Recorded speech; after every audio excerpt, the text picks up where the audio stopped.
Olá, meu nome é Cristiane Pizzuti, eu sou trabalhadora da Casa Espírita Luzes no Caminho, aqui de Porto Alegre. Nós vamos conversar um pouquinho hoje sobre os desafios da convivência.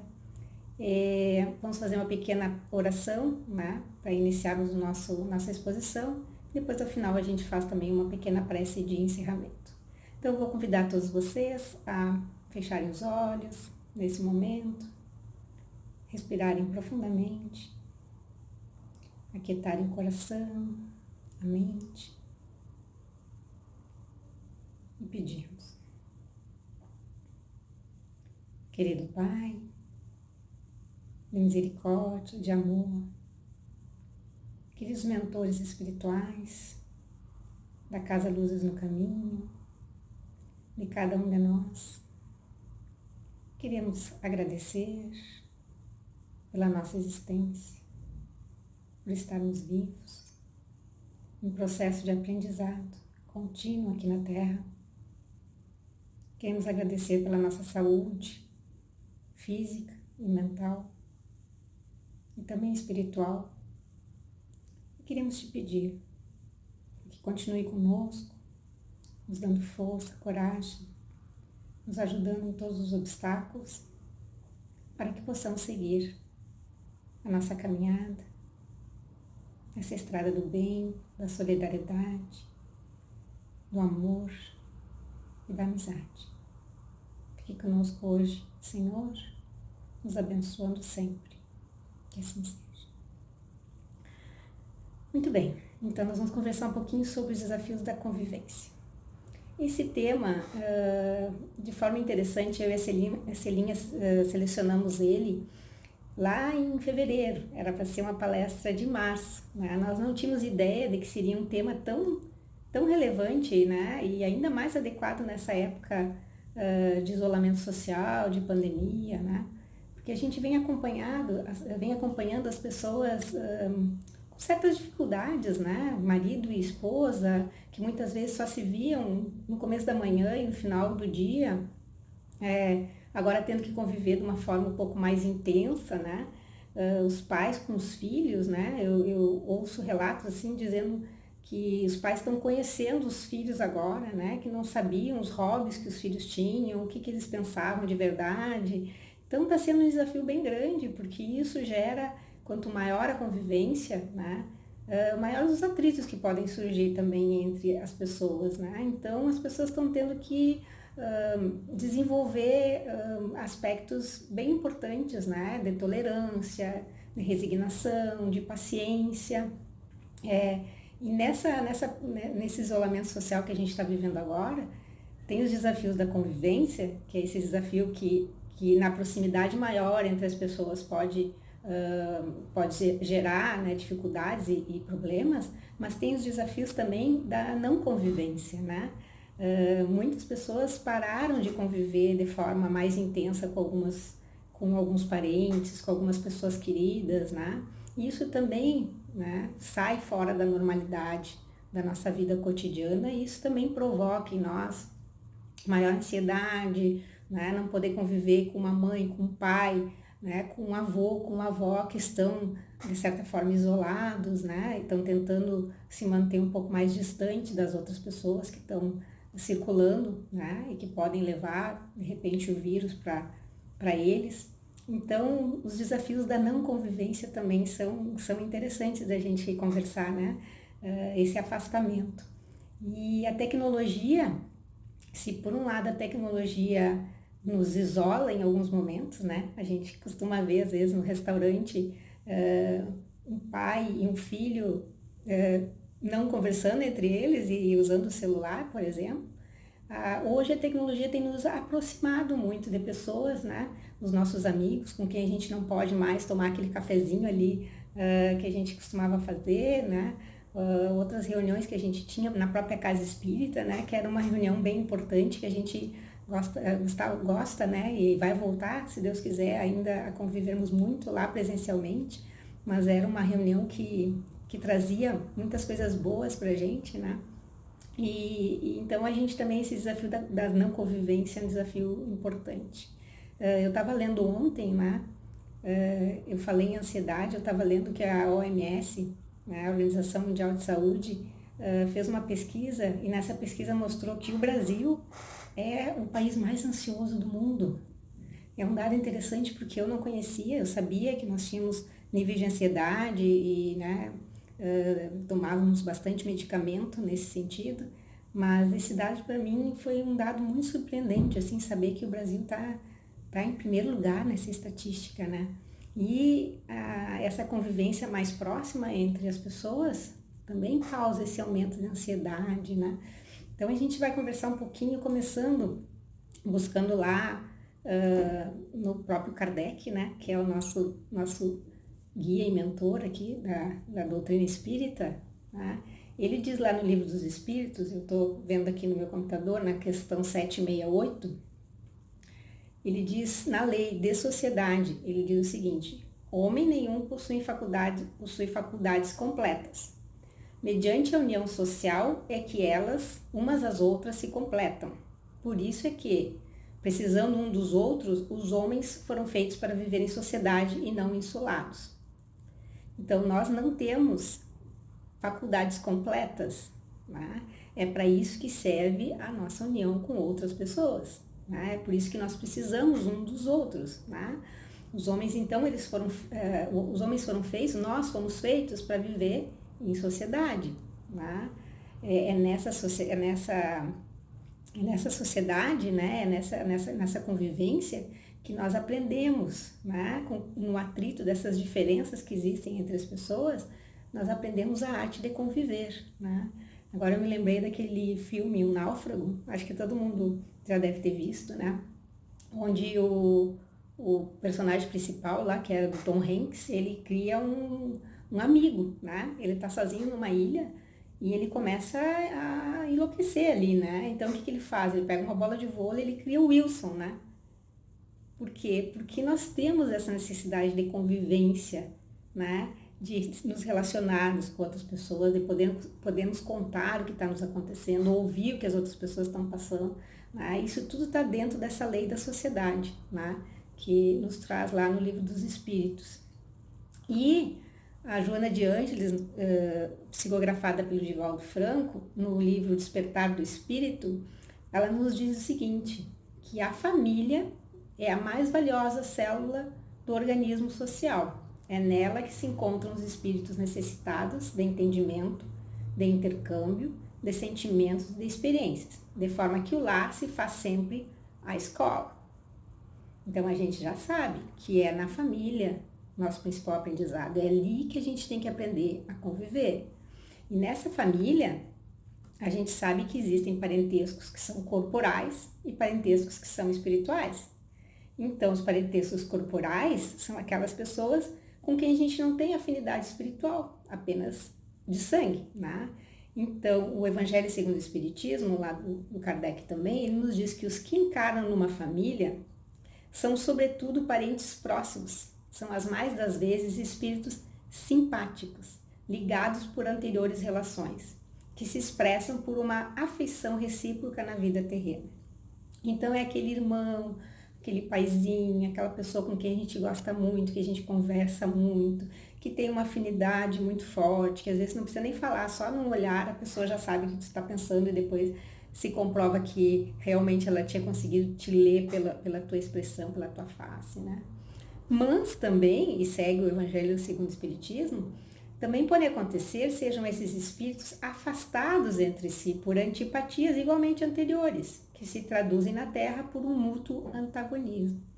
Então, assim como a gente vem com pessoas muito próximas, com afinidades muito grandes, espiritualmente falando, a gente também vem com pessoas que são um pouco mais distantes da gente, em termos espirituais, né? E essas pessoas é com quem a gente tem uma maior dificuldade, né? É com quem a gente tem que lidar de uma forma um pouco mais pacienciosa, a gente tem que entender melhor, a gente tem que tolerar, né? A Joana de Ângeles, no livro Desperte e Seja Feliz, ela nos diz o seguinte, a pergunta é: por que brigamos? E ela nos explica. Por instinto, a criatura é agressiva. A tendência ao litígio, à competição, à disenção são reminiscências do passado. Então, o que ela está nos dizendo aqui? Que a nossa tendência à agressividade é uma tendência que vem lá das cavernas, que nos ajudava muito no sentido de sobrevivência. Durante muito tempo, ser agressivo era sobreviver, né?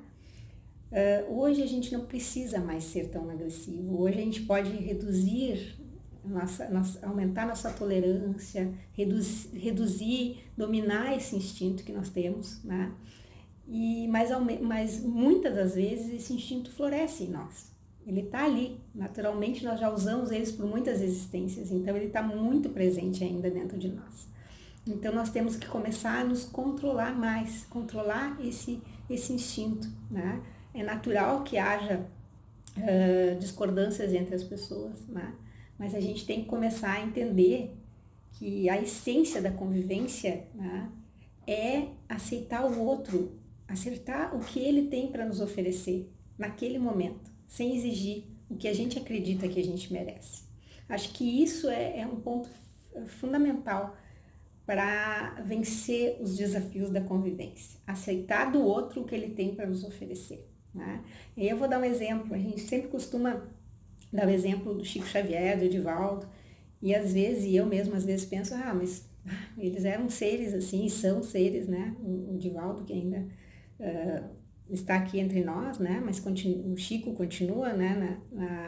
Na espiritualidade, seres muito mais aperfeiçoados que nós, vamos dizer assim, né? Seres que realmente tinham uma missão, tinham um coração bom. Então, quando a gente dá exemplos assim de Jesus, de Divaldo, de Chico, às vezes fica um pouco distante de nós. A gente fica achando que, tá, um dia eu vou chegar lá, mas não vai ser nessa existência, porque nessa existência eu não vou conseguir ser que nem o Chico Xavier.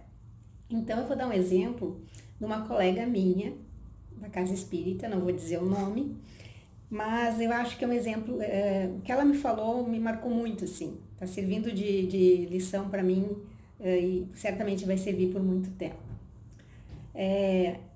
Ela gosta de futebol e assiste futebol, a gente torce para o mesmo time, só que por essas coisas da vida, o marido dela não torce para o mesmo time dela, né? E o marido também torce muito para o futebol, torce muito para o time dele.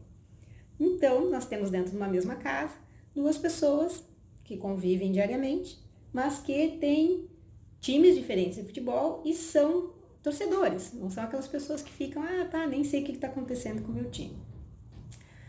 Só que ele não deixa que ela... Ele se chateia, vamos dizer assim, ele fica com muito incomodado quando ela assiste o jogo na TV principal, quando é o time dela. E chateia ainda mais quando o time faz gol, né, ganha, e ela vibrar dentro de casa. E ele fica realmente muito chateado com isso. E ela não se importa com ele, né? Ela não se importa que ele veja os jogos do time dele, mas ele se importa com ela. Ele fica bravo. Aí ela me contou, e a gente, como torce pro mesmo time, volta e meia a gente trocava, agora a gente não troca mais, né, porque os times não estão jogando, mas assim, trocava algumas figurinhas, e aí, tu viu ontem, ganhamos, perdemos e tal. E aí ela me contou que ela assistia então, por causa do marido, ela assistia os jogos, ela ouvia na rádio gaúcha dentro do quarto, para não chatear o marido. E que ela não podia vibrar, que ela procurava manter a sua alegria, o seu contentamento com gols, por exemplo, manter bem restrito àquele ambiente, né? Que ele não conseguisse ouvir do lado de fora. E eu fiquei meio assim, mas e ele faz a mesma coisa quando o time dele joga? Não, ele assiste lá na TV principal, grita e tal. E eu disse, mas tu não acha meio injusto isso? De tu não poder vibrar e assistir na TV e ele assistir, tu não acha isso muito chato? Tu não fala com ele, tu não tenta mudar isso? E ela disse, eu já tentei, mas agora eu já não tento mais. Agora eu tô bem assim, eu tô assistindo na minha gaúcha, lá no meu radinho, não sei o quê. E eu continuei, mas não pode isso, mas não é possível. E ela pegou e disse assim, Cristiane, eu sou espírita, ele não é. Bem, quando ela me falou isso, assim, Eu disse, ai, que alma, né? É uma pessoa que realmente entende, né? Que as pessoas têm níveis de desenvolvimento diferente. As pessoas têm coisas para nos oferecer que a gente tem que aceitar o que elas têm para nos oferecer. A gente tem que tolerar, a gente tem que aceitar, a gente tem que parar de julgar. E o que ela quis me dizer é, eu como espírita, eu já entendo um pouco mais das coisas. Eu consigo ser mais paciente, mais tolerante. A gente não pode mais, a gente não tem mais o benefício da ignorância, não é mesmo? A gente sabe que quanto mais a gente conhece, mais vai nos ser cobrado. Então não adianta a gente se fazer de tonto e dizer, não, mas eu estudo espiritismo lá na casa espírita, em casa, eu não vou fazer nada disso, em casa eu não vou botar nada disso em prática. Em casa eu vou brigar com meu marido, porque afinal de contas eu tenho que ver o jogo na TV, né? Então, assim, esse exemplo dela, que realmente vai ficar comigo para sempre, me mostra, assim, o quanto que a gente precisa nos modificarmos, praticarmos aquilo que a gente estuda, né? O quanto que, às vezes, tu fazer isso que ela está fazendo impede um monte de briga, um monte de conflito, um monte de atrito, e ela não deixa de ouvir lá o jogo dela, ela não deixa de vibrar, mas ela não afronta ele, né? Ele se sente afrontado quando ela vibra muito próximo dele, assim. Então eu acho que a gente tem que começar a realmente colocar em prática aquilo que a gente lê muito, né?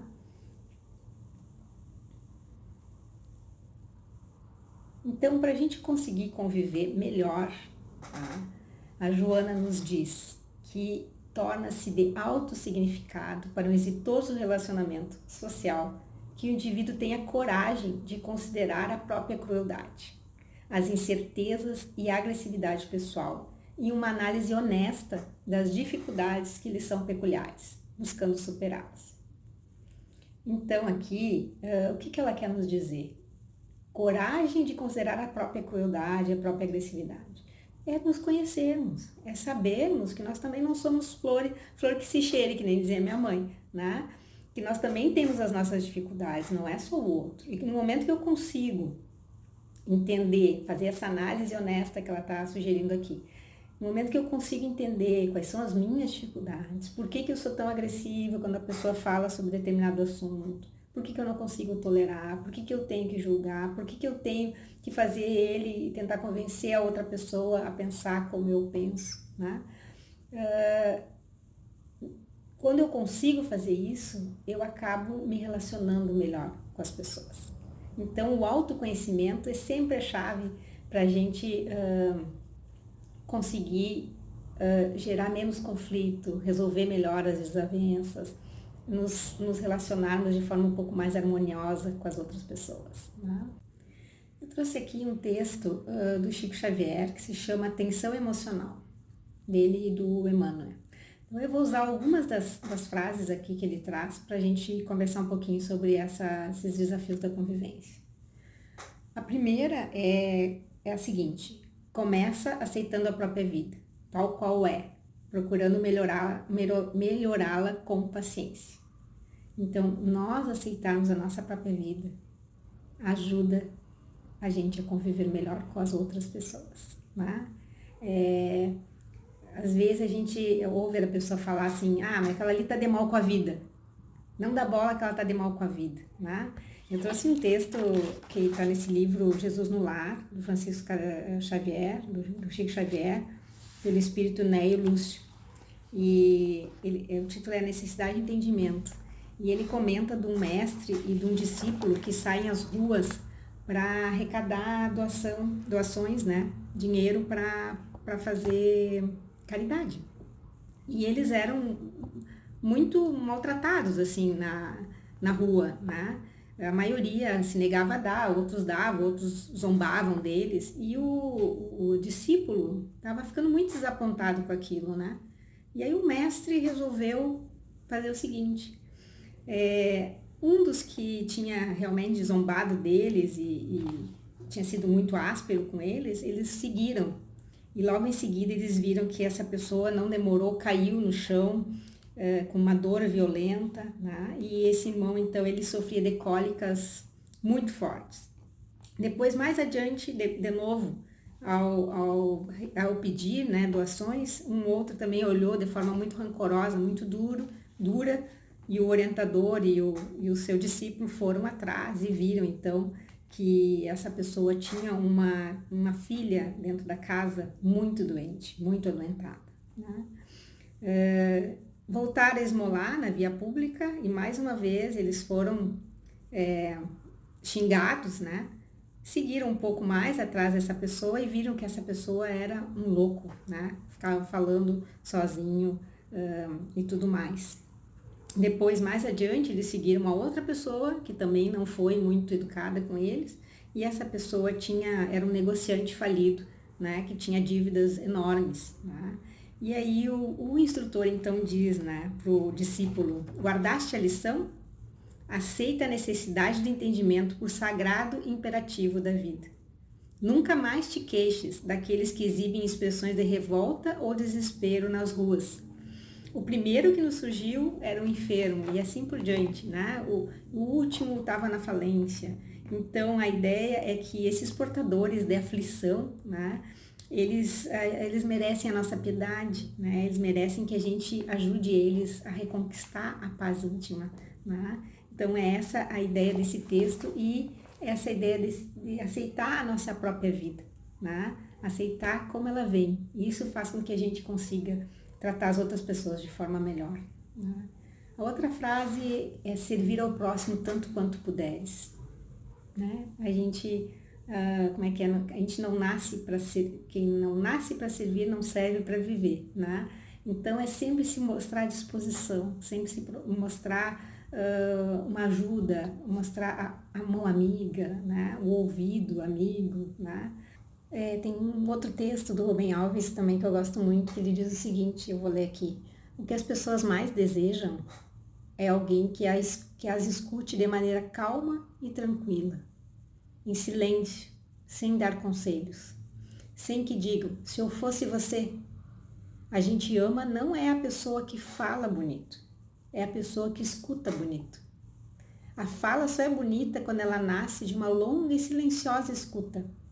É na escuta que o amor começa e é na não escuta que ele termina. Não aprendi isso nos livros, aprendi prestando atenção. Então, eu acho interessante essa ideia, né? Da gente aprender a escutar, não falar bonito, mas ouvir bonito, escutar bonito, né? Que é a gente não ficar esperando a pessoa acabar para logo fazer a intervenção, a gente fica só esperando para ver o que vai falar, o que a gente vai falar, né? Como é que a gente vai retrucar aquela pessoa? Qual é a história mais legal que a gente vai contar que vai superar aquela história que aquela outra pessoa falou? Então a ideia de a gente conseguir escutar sem dar conselhos, só escutar, né? Quantas vezes a gente até fica assustada, né? Da pessoa dizer assim, pô, mas eu só escutei e a pessoa achou que eu fui ótima, que eu ajudei ela um monte, mas eu só escutei. E às vezes é só isso que a pessoa quer mesmo, né? Que a gente escute. A outra frasezinha que eu peguei lá, né, pra gente conviver melhor, é aprender a estimar os outros como se te apresentem, sem exigir-lhes mudanças imediatas. Que é um pouco aquilo que a minha amiga lá do Centro Espírita faz, né? Ela aceita o marido do jeito que ele se apresenta, sem esperar uma mudança imediata, sem ficar tentando mudar o outro, sem tentar ficando julgando, né, a outra pessoa. Eu acho que isso é bem importante também para a gente conseguir conviver melhor com as outras pessoas. E isso inclui também a questão da gente ser mais indulgente, né? A indulgência é não ver os defeitos da outra pessoa. Se a gente vê, a gente não divulga, a gente não comenta, né? A gente não dá espaço para maledicência na nossa vida, né? Quando alguém chega a falar mal dos outros, a gente disfarça, vai por um outro caminho, ou faz um elogio, ou troca de assunto, né? Isso é bem difícil muitas vezes, né? Porque às vezes a pessoa está falando de alguém que a gente já não gosta tanto. Então, a gente aproveita para marretar também, né? Para fazer o enterro daquela pessoa ali, né? Então, a gente tentar dominar esse instinto da agressividade que a gente estava falando lá no início, né? Que nos preservou por muitos tempos, por muitos anos, talvez séculos, mas que agora não é mais adequado, não é a maneira melhor da gente se comunicar. Eu me lembro que antigamente, até hoje, às vezes eu vejo as pessoas acharem muito bonito quem retruca na cara, quem fala a coisa sem pensar muito, né? Sem estribeira, que nem diz o outro, fala o que pensa, né? Hoje em dia já não, isso já não, eu vejo que as pessoas talvez não estejam mais agindo dessa forma, ou gostando de pessoas que agem dessa forma, né? A forma mais correta não é essa, não é falar o que pensa, né? Fala o que quer e ouve o que não quer, que nem diz o outro, né? A forma correta é a gente conseguir dominar a nossa animalidade, esse instinto agressivo que nós temos, para conseguir conviver melhor com as pessoas, não só dentro de casa, mas no trânsito, no trabalho, na casa espírita, onde quer que estejamos, né? A ideia não é retrucar, né, o olho por olho, o dente por dente, é a gente tentar entender que aquela pessoa pode estar sofrendo, como a história aqui do mestre e do discípulo que saíram a coletar doações, né? Aquela pessoa pode estar com um problema. A minha irmã, minha irmã é muito tranquila, né? Mas ela tem, no trânsito, ela fica um pouco raivosa. Então, ela aprendeu a dominar isso pensando que aquela pessoa tá indo para um hospital, tá indo fazer alguma coisa muito urgente, né? Então ela diz, quando a pessoa corta ela, diz, irmãozinho, calma, né? Então foi a maneira que ela achou para resolver aquela indignação dela dentro do carro, né? E a gente tem que achar as nossas maneiras, né? Como é que a gente pode resolver essa nossa intolerância dentro da gente, sem explodir, né? Respirando fundo, talvez, contando até 10, contando até 100, até quando precisar, né? Outra frase que ele coloca aqui é oferecer um sorriso de simpatia e bondade, seja quem for. Né? O sorriso abre portas, abre corações, a gente não precisa ficar carrancudo o tempo todo, pelo contrário. Né? Isso gera bem-estar para as outras pessoas. Às vezes a pessoa está ali num momento de tensão, tu nem conhece ela, tu dá um sorriso, a pessoa já se desarma, né? Já começa a sentir uma vibração diferente. O sorriso traz uma vibração legal para as pessoas, para o ambiente, né? Ele gera um ambiente mais agradável para se conviver, né? E aqui no final eu vou trazer para vocês quem melhor conviveu com os outros seres humanos, né? Que é o nosso exemplo e nosso guia, que é Jesus Cristo. E a minha irmã fez uma compilação muito interessante em vários livros que relatam histórias de Jesus, né? Como livros psicografados por Chico Xavier e outros, né? Pelos espíritos de Neio Lúcio, Amélia Rodrigues, Humberto de Campos, né? E aí ela fez uma pesquisa assim rápida sobre como eles narravam a presença de Jesus, o comportamento de Jesus. Então, com relação ao olhar, que é isso que a gente está falando, do sorriso, do olhar, né? Com relação ao olhar, em vários momentos, né? Nesses livros se diz que Jesus olhou com ternura, né? Pousou os olhos lúcidos no interlocutor, ou seja, olhou aquele que estava falando, né?